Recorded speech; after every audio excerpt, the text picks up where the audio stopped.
بسم اللہ الرحمن الرحیم۔ حدیث مبارکہ سے لیے گئے 4 رہنما اصول۔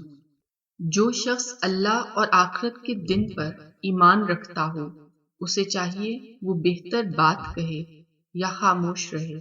ابو ہریرہ رضی اللہ تعالی عنہ کہتے ہیں کہ رسول اللہ صلی اللہ علیہ وآلہ وسلم نے فرمایا، کسی شخص کے اسلام کی خوبی یہ ہے کہ جس بات کا تعلق اس سے نہ ہو اسے وہ چھوڑ دے۔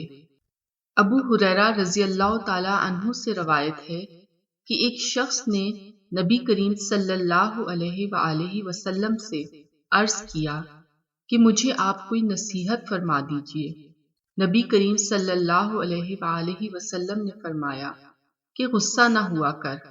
انہوں نے کئی مرتبہ یہ سوال کیا اور نبی کریم صلی اللہ علیہ وآلہ وسلم نے فرمایا کہ غصہ نہ ہوا کر۔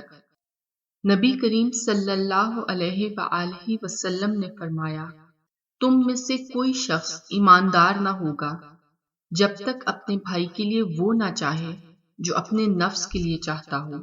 ویڈیو پسند آئے تو لائک اور شیئر کیجیے۔ اگر آپ نے ابھی تک چینل سبسکرائب نہیں کیا تو کائنڈلی کر لیجیے۔ دعاؤں کے ساتھ اجازت۔